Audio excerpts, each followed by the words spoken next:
Bienvenue dans cette troisième et dernière partie de notre chapitre d'Histoire de la vie au cours des temps géologiques, dans laquelle nous allons regarder le renouvellement des espèces et des groupes. Souvenez-vous, dans les parties précédentes, nous avions vu que l'étude des roches sédimentaires et des fossiles qu'elles contiennent permettent de connaître les êtres vivants qui ont vécu par le passé. Donc on applique le principe d'actualisme et on essaye de reconstituer un petit peu à la fois l'aspect de l'animal, sa biologie et puis un petit peu aussi l'écologie, c'est-à-dire le milieu de vie dans lequel il s'est développé. Nous avions vu aussi que depuis plus de 3 milliards d'années, des espèces d'êtres vivants sont apparues, d'autres se sont développées, et puis certaines ont fini par disparaître. Donc on a une espèce d'alternance entre des animaux anciens et des animaux nouveaux. Donc on avait, rappelez-vous, comparé le Cambrien, d'accord, la mer au Cambrien, pardon, avec une mer du Crétacé. Nous avions vu donc des groupes qui avaient complètement disparu, comme l'Anomalocaris. D'accord, d'autres par contre qui sont apparus au Crétacé, donc comme tout ce qui est dinosaures, donc les vertébrés, les poissons osseux aussi, donc tout ce qui est vertébré. Et puis certains groupes qui ont traversé, donc c'est le cas par exemple des arthropodes que l'on retrouve à la fois ici avec les trilobites, mais eux ont disparu, ils ont été remplacés donc par d'autres arthropodes. Ici on voit une sorte de homard. Des groupes nouveaux aussi, donc les céphalopodes, les ammonites, donc une alternance de groupes qui disparaissent entièrement, de groupes nouveaux qui apparaissent, et puis au sein de certains groupes, on a des espèces qui vont disparaître, apparaître, qui vont donc se succéder. Ici, vous avez donc la faune marine actuelle, avec des animaux qui rappellent un peu certains groupes que l'on retrouvait déjà au Crétacé, qu'on retrouve aussi au Cambrien. Donc on voit qu'il y a une succession d'espèces. Alors comment expliquer que des groupes différents, par exemple on va prendre l'exemple des trilobites et des dinosaures, se soient éteints? On va donc s'intéresser au renouvellement des espèces et des groupes en prenant le premier exemple, donc celui des trilobites. Les trilobites, vous vous souvenez, on les avait déjà vus dans les parties précédentes du cours, ce sont des arthropodes marins. Arthropode veut dire qu'il y a des pattes, donc articulées. Alors, ces arthropodes marins sont vraiment développés très massivement au paléozoïque, donc de moins 541 millions d'années à moins 252,2 millions d'années si on veut être précis. Donc les trilobites forment un groupe vraiment avec une très grande diversité, puisqu'on a compté, d'après les archives fossilisées, 18 000 espèces pour l'instant. Vous savez, donc c'est une science pour l'instant, la paléontologie, qui est très ouverte, qui est aussi évolutive. Voilà, et donc à chaque fois on a de nouvelles archives. Alors là vous avez donc plusieurs groupes, alors évidemment les proportions ne sont pas respectées entre chaque groupe pour montrer évidemment la diversité de forme et aussi de taille, on verra tout à l'heure de ces trilobites. Globalement ils sont tous formés de trois parties, un céphalon sur lequel on trouve donc des yeux assez développés, céphalon est fait de trois parties, d'un thorax et puis donc d'un pygidium. Ça rappelle quand même une organisation un peu de type crustacés, mais aussi dans les crustacés, il y a aussi les cloportes, donc qui sont des crustacés terrestres. Ça rappelle un petit peu ces animaux-là. On voit aussi qu'ils avaient, pour certains, la capacité à s'enrouler, ce que l'on trouve aussi chez les cloportes. On retrouve aussi fossilisés, vous voyez, donc des animaux qui se suivent donc dans des sortes de galeries. Donc ce sont certainement des animaux qui vivent en groupe. On en a quelques archives. Alors leur corps est aussi extrêmement articulé, il n'y a pas que les pattes. Il y a toujours cette structure en trois parties. On part du principe que les trilobites sont à l'origine ces arthropodes marins sont à l'origine donc du groupe peut-être des insectes. Enfin, on en retrouve des traces dans leur organisation chez les insectes, les myriapodes, ensuite les crustacés, et puis donc les araignées, les scorpions. Ce qui est intéressant, c'est que certains de ces trilobites, comme les Agnotus pisciformis, qui sont vraiment des tout petits organismes qui mesuraient tout au plus 1 cm de diamètre, vous les voyez ici donc dans la roche, donc chaque petit individu ici, c'est ceux que vous avez vu tout à fait à gauche de l'image précédente, eh bien on peut s'en servir pour dater, d'accord, dater donc des couches géologiques extrêmement précises. Ils étaient très nombreux et on sait qu'on les retrouve systématiquement dans les mêmes couches. Alors cette espèce a prospéré il y a 500 millions d'années, et donc de nombreux fossiles de cet animal ont été retrouvés, dont certains qui conservaient la trace des parties molles en plus de la coquille. Donc c'est vraiment un animal qui est très bien conservé dans la roche, et donc on a pu faire cette reconstitution d'un Agnotus pisciformis d'une manière extrêmement ressemblante. On dirait presque un animal actuel, tellement les images de synthèse sont maîtrisées. Alors certaines espèces, par contre, à l'inverse d'Agnotus pisciformis, étaient géantes. Vous l'avez ici par rapport à la taille d'un parapluie. Donc on a par exemple ce groupe-là qui est quand même assez impressionnant. Donc il y avait énormément de biodiversité au sein donc, du groupe des trilobites. Alors certains groupes se sont succédés, hein, c'est clair, enfin, au sein du groupe on a plusieurs genres, plusieurs espèces qui se sont succédées. Vous voyez qu'à chaque fois on a toujours le même scénario. On a l'apparition donc de l'espèce, une diversification au sein du genre ou de l'espèce, hein, on va parler plutôt de genre, et puis au bout d'un moment on a une raréfication, voire une disparition. Ensuite un autre genre à l'intérieur du groupe apparaît, puis ensuite disparaît. À chaque fois on a le même phénomène avec une diversification au sein donc du genre, et puis ensuite une disparition. Là on retrouve nos amis, les amis, voilà, ce qu'on a vu tout à l'heure, d'accord. Et puis on voit toujours le même scénario. Alors celui qui a duré le plus longtemps, le genre au sein du groupe des trilobites qui a duré le plus longtemps, c'est lui, hein, celui qui est en violet là, qui s'est quand même maintenu, si vous le regardez bien dans le schéma, qui s'est maintenu donc entre, on va dire, 500 millions d'années, pour faire simple, jusqu'à 250. Donc c'est quand même un groupe qui s'est maintenu très longtemps. Ce qui est intéressant, c'est qu'on a ici des flèches rouges. Ces flèches rouges marquent le moment où il y a eu des crises biologiques majeures, c'est-à-dire des moments où on a une crise qui fait disparaître un grand groupe au sein de la biodiversité, donc qui entame la biodiversité. Et on voit que là, entre ces deux périodes, donc ce qui marque le paléozoïque et le mésozoïque, c'est donc aussi cette grande crise qui a fait disparaître nos trilobites, du moins avec leur aspect tel que vous le voyez sur l'écran. D'accord? Alors, si je marque ici donc toujours la position de mes grandes crises biologiques, qu'est-ce que je vois de très intéressant? Je vais gommer un peu tout ça, hein. Au milieu, voilà. Et bien qu'est-ce que je vois? Si je vois donc en termes de quantité de biodiversité, je vois qu'il y a vraiment une très très forte population des groupes. On sait que certains groupes ont cohabité, hein, au sein donc des océans. Et puis ensuite, globalement, on a, regardez la courbe qui se fléchit et qui devient donc de plus en plus faible en fonction du nombre de genres. Au sein de ce grand groupe de trilobites, on en a de moins en moins, jusqu'à donc cette disparition complète à la fin du Paléozoïque, donc il y a 250 millions d'années. D'accord? Donc on sait qu'à cette époque-là, eh bien, on a eu 95% des espèces marines et 70% des espèces terrestres qui ont disparu lors de ce qu'on appelle la grande extinction du Permien. Il y a donc 250 millions d'années, il n'y a pas eu que les trilobites, bien sûr. Alors, on a vu un certain nombre de crises biologiques, voyons voir toutes celles qui se sont succédées. Alors, là vous avez un document comme une sorte de graphique, ici vous avez la diversité, donc le nombre de familles marines, en fonction donc du temps, là vous avez donc la chronologie, l'âge donc qui est en millions d'années, on part d'il y a donc 540 millions d'années donc avec le Cambrien, on a donc tout ce paléozoïque, Cambrien, Ordovicien, Silurien, Dévonien, Carbonifère, Permien, d'accord, donc tout ça, ça marque le primaire ou paléozoïque, et ensuite plus loin on a donc le secondaire, avec le Trias, le Jurassique et le Crétacé, donc c'est entre les deux, ici, qu'ont disparu, vous le voyez très très bien d'ailleurs à l'image, donc deux groupes des trilobites. Mais il n'y a pas eu que cette crise majeure. On en compte en tout, d'accord, 1, 2, 3, 4, 5. À chaque fois vous avez une crise donc, de la biodiversité qui fait chuter en fait le nombre donc de familles marines. Alors ça évidemment ça s'intéresse qu'au milieu marin, mais ce serait la même chose sur le milieu terrestre.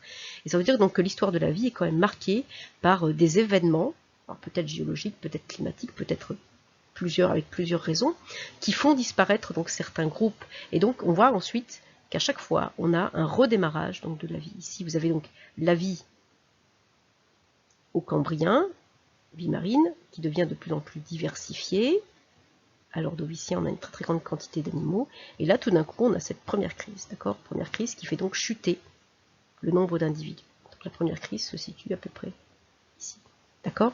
Et donc, ce que l'on voit, ce qui est intéressant, c'est qu'après une crise, on a toujours une augmentation de la biodiversité, d'accord? Deuxième crise, qui fait ici la séparation entre le Dévonien et le Carbonifère. Même chose, on a une chute de la biodiversité, et puis ensuite, on a une diversification. Donc les groupes qui ont survécu vont, si vous voulez, occuper les niches écologiques qui seront libérées par les animaux qui ont disparu. La même chose, on voit bien que ce n'est pas une disparition pour les trilobites qui est brutale, hein. Elle se fait progressivement, même si on marque la fin des trilobites ici, entre le Permien et le Trias, il y a 250 millions d'années, on voit quand même que c'est quelque chose de relativement progressif à chaque fois, ça ne se fait pas en un jour, hein. Attention. Et la même chose, donc disparition de certaines espèces, mais diversification peut-être d'autres groupes aussi. Ensuite, vous avez donc, à la fin du Trias, il y a 205 millions d'années encore, donc une crise majeure de la biodiversité. Et enfin, vous avez donc celle qui nous intéressera après, hein, avec les dinosaures, il y a au moins 65 millions d'années, au moins 66 millions d'années. Ici donc la crise Crétacé tertiaire, donc Crétacé tertiaire que l'on marquera par la crise KT, qui a vu disparaître donc pratiquement tous les dinosaures. Donc l'histoire de la vie est quand même marquée par tous ces événements quand même assez violents. Alors on observe en tout 5 grandes crises biologiques qui vont se manifester par une disparition brutale et simultanée de nombreuses espèces, de nombreuses familles, de nombreux groupes, voire de groupes entiers. Trilobites par exemple. Alors, on a la crise il y a moins 135 millions d'années, moins 355, moins 250, moins 205, moins 65 millions d'années. D'accord? Et on partirait du principe que ces crises sont plutôt de nature géologique, climatique, donc il y a des événements, donc pas de nature, j'allais dire, plutôt biologique. Là, ici, il y en a une 6e donc, de crise biologique majeure, c'est celle que l'être humain, visiblement, est en train de mettre en place, puisque nous serions peut-être responsables de la 6e, extinction massive des animaux, voilà, qui serait relativement beaucoup plus rapide, d'accord, que celles qui ont marqué donc l'histoire de la vie jusqu'à présent. Alors là, vraiment la plus importante, c'est celle dont on a parlé tout à l'heure, celle d'il y a 250 millions d'années. Et puis la plus connue, c'est celle qui fait disparaître les dinosaures. D'accord? Donc les dinosaures et les ptérosaures. Ok? Donc tout ça, une qui concerne le milieu marin, c'est celle qu'on a vue tout à l'heure avec les trilobites, et puis celle d'il y a moins 65 ou moins 66 millions d'années, qui concerne plutôt le milieu terrestre. Mais voilà, en milieu aquatique, il y a moins 65 millions d'années, on a perdu aussi les gystiosaures, les plésiosaures, les ammonites, les bélemnites, hein, donc ça n'a pas touché que le milieu terrestre. Alors, on le note aussi, c'est très important, que ces disparitions sont toujours suivies par une explosion évolutive, c'est-à-dire qu'il y a un nombre considérable de nouvelles espèces qui apparaissent dans les groupes, voire de nouveaux groupes qui apparaissent. Les niches écologiques, les écosystèmes sont libres, il y a de la place, et donc les espèces restantes survivantes et les groupes survivants vont occuper la place. Alors, la question qu'on va se poser maintenant, il y a ces grandes crises biologiques de la biodiversité. On a vu l'explication, on a vu celle qui a fait disparaître donc les trilobites il y a 250 millions d'années. On va voir maintenant celle qui a fait disparaître les dinosaures. Pourquoi est-ce qu'ils ont presque tous disparu? D'accord, on le verra dans le chapitre suivant, comment on a pu évoluer des dinosaures restants à un groupe d'animaux, d'un groupe d'animaux actuels. Cette crise, elle va être visible dans les affleurements. Donc, quand on prend des terrains qui ont moins 65 millions d'années, c'est le cas par exemple ici à Bidart dans les Pyrénées, eh bien on voit donc toute cette zone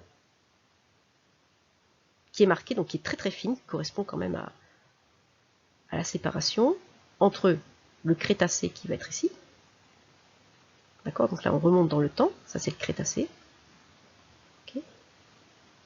Et là vous avez donc le Tertiaire, les roches tertiaires, donc la période qui vient après.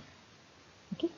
Donc cette zone-là, eh bien, vous voyez qu'elle est très très fine, on ne trouve pas de fossiles à l'intérieur, et on trouve elle est très très noire, très foncée, avec des minerais à l'intérieur qui rappellent vraiment, on verra tout à l'heure, une intervention extérieure, j'allais dire même extraterrestre, ne veut pas dire qu'il y a eu des martiens, c'est pas ce que je suis en train de dire, mais une explication qui vient de l'extérieur de la Terre. Alors, qu'est-ce qui a causé la fin des dinosaures? Vous allez donc l'écouter en vidéo, concentrez-vous bien, lisez bien et vous aurez l'explication. Qu'est-ce qui s'est passé il y a moins 65 et moins 66 millions d'années?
vous le voyez, effectivement, on a un changement brutal de la biodiversité dans cette strate qui date donc qui a 1 million d'années d'épaisseur, qui est entre moins 66 et moins 65 millions d'années. Eh bien, on voit effectivement que tous les dinosaures ont disparu. Donc, ce serait visiblement la combinaison de deux événements, à la fois un impact météoritique, mais aussi en même temps donc une grande activité donc magmatique.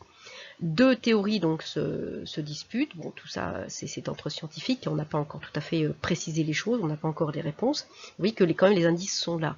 On le voit, ces indices sont marqués dans cette strate très fine, hein, d'accord, qui a 1 million d'années d'épaisseur et qui correspond donc à une date de moins 66, moins 65 millions d'années. Donc qu'est-ce qu'on voit avant et après? C'est-à-dire dans la strate du Crétacé ici, et dans la strate du Tertiaire. Ce que l'on voit, c'est que d'abord, on avait une très grande quantité de dinosaures et de ptérosaures, d'accord? Peu importe la taille, de très petit à très grand, de 60 cm à 25 mètres de long, beaucoup de diversité, 46 familles, 700 espèces répertoriées, d'accord? Donc, avec une durée moyenne de vie pour chacune des espèces de 2 à 3 millions d'années, donc beaucoup de diversification, de groupes qui se renouvellent, etc. Et tout d'un coup, après, donc, cette strate dans laquelle il n'y a rien, hein, eh bien, on trouve beaucoup de mammifères. Donc, c'est pareil, une grande biodiversité, entre 5 cm donc, de long et 2 grammes, des petites musaraignes, jusqu'à 33 mètres de long et 190 donc, tonnes pour la baleine bleue. 132 familles actuelles, plus de 4500 espèces, 300 autres familles connues à l'état fossile, 27 familles et 200 espèces, il y a 65 millions d'années. Très peu de groupes ici, puis ensuite une très grande diversification des groupes. Donc il y a une pullulation, et il semblerait que la disparition de la plupart des dinosaures, vous voyez que là c'est pas fixé, hein. On va voir ici ce qui s'est passé pour nous la prochaine fois. Donc la disparition de ces dinosaures ont laissé la place, donc l'extinction des dinosaures à la fin du Mésozoïque, donc de l'ère secondaire, c'est ce qui marque la fin du Mésozoïque, permet aux mammifères de s'épanouir et de se diversifier, excusez-moi.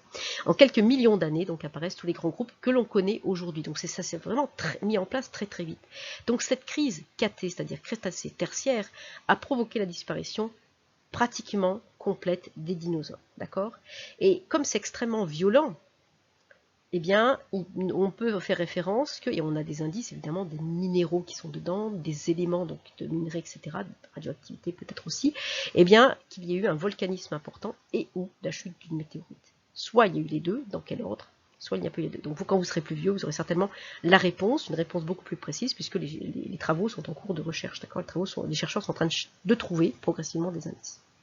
Deux écoles, deux théories, deux reconstitutions, et pour l'instant ils ne sont pas d'accord.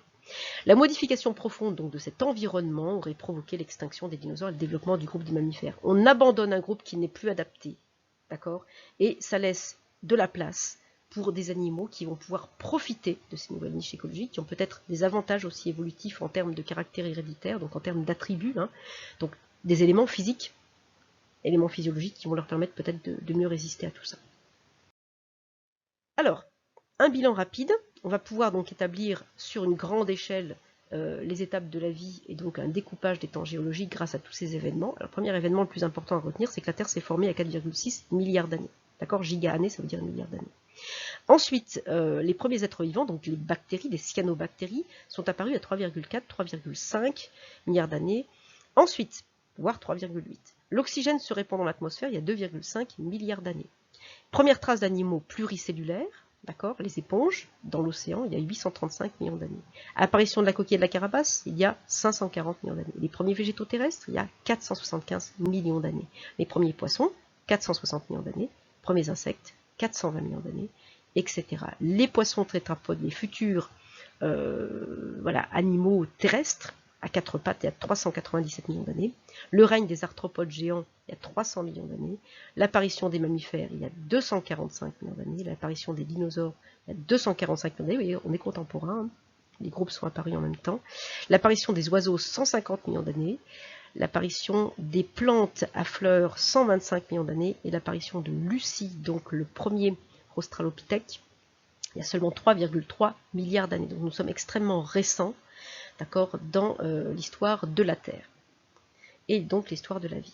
Moi, ce qui m'intéresse maintenant, on va quand même prendre deux dates importantes, par exemple, l'apparition des premiers êtres vivants, d'accord? Donc on voit que la composition de l'atmosphère a beaucoup changé entre le moment où la Terre s'est formée, on avait beaucoup de dioxyde de carbone et beaucoup de vapeur d'eau, et puis le moment où sont apparus les premiers océans. On voit le taux de dioxyde de carbone qui diminue et le taux de vapeur d'eau aussi. L'apparition de la vie se fait dans un contexte assez particulier. Regardez bien, le taux de dioxyde de carbone est très bas et la vie apparaît dans l'océan. On voit que cette première forme de vie, qui sont donc des cyanobactéries, donc des bactéries marines, vont changer la composition. Donc d'abord de l'eau, puis ensuite de l'atmosphère. Le taux d'oxygène va augmenter, ce qui va permettre donc l'apparition de formes de vie plus complexes. Alors regardez, écoutez bien, vous écoutez uniquement. Tout ce qui est marqué en noir avec le petit personnage avec la loupe, c'est juste à écouter. Comment la vie est-elle apparue sur Terre? Eh bien, il y a eu des modifications, donc le refroidissement de la Terre, vous avez ici donc ce refroidissement progressif, avec un dégazage volcanique, puis ensuite la vapeur d'eau dans l'atmosphère. D'accord. Il y a eu aussi l'apparition de la première croûte terrestre, c'est ce que vous voyez ici donc à l'image. Ensuite, des pluies torrentielles pendant plusieurs millions d'années. Tout ça a provoqué l'apparition des premiers océans. D'accord. Ces premiers océans ont accueilli les premières formes de vie il y a 3,8 milliards d'années sous la forme de ce qu'on appelle des stromatolites. Vous allez me dire, qu'est-ce que sont des stromatolites? Voilà ce sont les stromatolites, à quoi ressemblait donc votre premier océan. Ce sont une espèce d'éléments un petit peu rocheux, d'accord. Ce sont des bioéléments en fait qui sont fabriqués à partir d'algues bleues, très simples, très anciennes, très primitives, qu'on appelle les cyanobactéries. Donc ce sont les premiers êtres vivants qui sont apparus sur Terre, les premières bactéries, les cyanobactéries, donc des algues bleues. L'océan primitif, l'atmosphère primitive, pour l'instant, voilà, la température en surface est encore un tout petit peu trop chaude pour accueillir la vie. Bon, pourquoi ces stromatolites ont été très importants? Eh bien, tout simplement parce que ce sont des algues, donc des animaux qui contiennent, des végétaux qui contiennent des bactéries, les premières petites algues encore bactériennes qui contiennent de la chlorophylle. Donc si elles contiennent de la chlorophylle, ça veut dire qu'elles vont faire de la photosynthèse. Photosynthèse, on l'expliquera après. Si on veut voir des stromatolites, donc ça s'écrit soit TE, soit THE, c'est exactement pareil, on peut aller aujourd'hui en Australie, dans la partie donc ouest de l'Australie, et puis au niveau de Hamlin Pool, d'accord, il y a des récifs. Alors vous les voyez, stromatolites, c'est ça. D'accord, c'est ce qui a permis de faire la reconstitution tout à l'heure de l'océan primitif avec les premières formes de vie. Eh bien, ce qui s'est passé il y a 2,8 milliards d'années se passe encore, pardon, 3,8 milliards d'années, se passe encore aujourd'hui. Ces cyanobactéries, ces stromatolites sont les descendantes, elles n'ont pas trop évolué d'ailleurs par rapport à ce qu'elles étaient à l'époque, des premières formes de vie. Donc ce sont des fossiles vivants. Elles vont réaliser ce qu'une plante verte réalise en surface. Elles vont faire donc la photosynthèse. Ces stromatolites vont absorber donc l'eau et les sels minéraux, d'accord, vont sous l'effet des UV, donc de la lumière, absorber du dioxyde de carbone, fabriquer leur nourriture dans les feuilles, et donc dans leurs éléments, d'accord, donc dans les stromatolites, et la conséquence, c'est qu'elles vont libérer du dioxygène. C'est ça surtout qui nous intéresse. C'est pas leur but de fabriquer du dioxygène. Leur but, c'est quand même, comme pour les plantes, de fabriquer leur nourriture. Et donc de grandir, de fabriquer aussi leur maison, c'est-à-dire le stromatolite. Il y a une couche de cyanobactéries, une couche de calcaire, et donc elles se nourrissent, elles se multiplient, etc. Donc le phénomène que l'on voit chez les plantes actuelles, c'est le même phénomène que ce qu'on observait chez les bactéries qui vivaient il y a 3,8 milliards d'années. Mais elles ont donc libéré une quantité de dioxygène. D'accord? Alors comme on le sait, on a retrouvé ces stromatolites fossiles, par exemple ici, en Auvergne, dans un gisement qui a 3,2 milliards d'années, et on a regardé en coupe ce que ça donnait. Donc quand on regarde un stromatolite fossile en coupe, on voit des petits filaments qui ressemblent exactement aux stromatolites actuelles, c'est-à-dire aux bactéries, cyanobactéries, donc aux algues bleues qui sont présentes dans les stromatolites, qui n'ont pratiquement pas évolué. L'avantage, c'est que ces stromatolites ont libéré du dioxygène dans l'océan primitif, ce qui a permis à d'autres formes de vie, donc notamment animales, donc peut-être phytophages, et puis ensuite donc zoophages, donc tout ce qui est herbivore entre guillemets, et puis ensuite carnivore, donc de se former. Alors tout ça est marqué aussi par l'apparition de la première cellule eucaryote, c'est-à-dire un noyau. Pour l'instant, les bactéries, les cyanobactéries n'ont pas de noyau à l'intérieur des cellules. Eh bien, on voit que les premières cellules telles qu'on les connaît aujourd'hui se formaient il y a 1,5 milliard d'années. Alors elles se sont organisées, ces cellules, vous les voyez ici, en forme de vie pluricellulaire, qui ont une forme un peu particulière, vous le voyez ici. Et là, vous en avez une reconstitution en image en 3 dimensions, donc une reconstitution de ce qu'est le fossile, et puis ensuite de l'aspect extérieur, puis de l'aspect intérieur. On voit bien donc tous ces petits animaux, toutes ces petites cellules collées les unes aux autres. C'est une société un tout petit peu telle que le seraient les éponges, par exemple, actuelles, etc. Donc voilà la première vie pluricellulaire, avec des cellules à noyaux, telles qu'on en a nous aussi dans notre corps. Voilà à quoi ressemblait donc la vie océanique il y a 2,2 milliards d'années. Donc il y a toujours des stromatolites, bien sûr, mais là on a les premières formes de vie, donc qui sont des amas gélatineux, donc qui rappellent un tout petit peu ce que l'on voit aussi dans la vie marine actuelle. Ça existe encore, ce type de vie marine là. Tout ça, vous allez pouvoir le noter dans votre échelle des temps géologiques. On va marquer donc tous ces événements qui marquent l'histoire de la vie. Donc tout d'abord l'apparition de la Terre il y a 4,6 milliards d'années. Ensuite, l'émergence de la vie, d'accord? Donc des bactéries, les archées, les premiers eucaryotes qu'on vient de montrer, donc ces premières formes de vie que vous avez vues là, aussi donc dans ce qu'on appelle le protérozoïque, donc le précambrien. Le précambrien, c'est avant, c'est tout ce qui marque l'apparition vraiment des formes de vie qui rappellent un peu ce qu'on connaît, c'est-à-dire qui contient des groupes qu'on connaît aujourd'hui. Ensuite, vous avez le paléozoïque, ce qu'on appelle le primaire. Le cambrien, l'ordovicien, le silurien, le dévonien, le carbonifère, le permien, qui va de moins 542 millions d'années à moins 251 millions d'années. Voilà, avec une vie marine très diversifiée, et puis l'apparition donc de la vie terrestre, la formation de la Pangée aussi, d'accord, et puis surtout la prédominance des invertébrés dans cette partie-là, au tout début donc, du paléozoïque. Donc, le mésozoïque, le secondaire, le Trias, le Jurassique et le Crétacé est marqué par l'apparition des premiers dinosaures. La fin du Mésozoïque est marquée par leur disparition, il y a moins 66, moins 65 millions d'années, donc la disparition des dinosaures. D'accord. Et puis arrive ensuite une autre période qu'on appelle le Tertiaire ou Cénozoïque. Alors, le Cénozoïque va être marqué par plusieurs événements, l'apparition des premiers primates, d'accord, durant le Paléocène. Ensuite, nous avons l'Éocène, l'Oligocène pour les périodes les plus anciennes, et puis ensuite donc le Néogène avec donc le Miocène et le Pliocène qui correspond à la séparation de la lignée humaine et des chimpanzés. Donc pendant le Miocène, on a effectivement cette séparation entre les grands singes et l'être humain. On n'en est pas encore à l'être humain. Il faut attendre donc entre guillemets le Quaternaire, il y a moins de 2,6 millions d'années pour commencer à voir apparaître les premiers êtres humains, tout au moins les prémices des premiers êtres humains. Et à la fin du Quaternaire, nous avons donc l'époque actuelle. C'est aujourd'hui. Voilà. J'espère que cette vidéo vous a...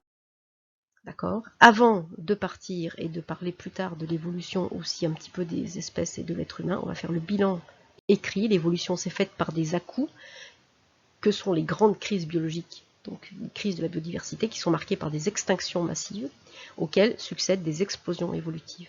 La succession des formes vivantes et leurs transformations, donc les transformations géologiques, sont utilisées pour couper, d'accord, subdiviser les temps géologiques en ères, c'est ce qu'on vient de voir, d'accord, l'ère primaire, l'ère donc paléozoïque, l'ère secondaire, le mésozoïque. Donc d'abord, on détermine des moments très importants, par exemple pour le primaire, elle prend fin quand les trilobites disparaissent, et puis après on découpe en périodes, par exemple le Jurassique et le Crétacé sont des petites périodes à durée variable qui sont marquées par des petits événements aussi.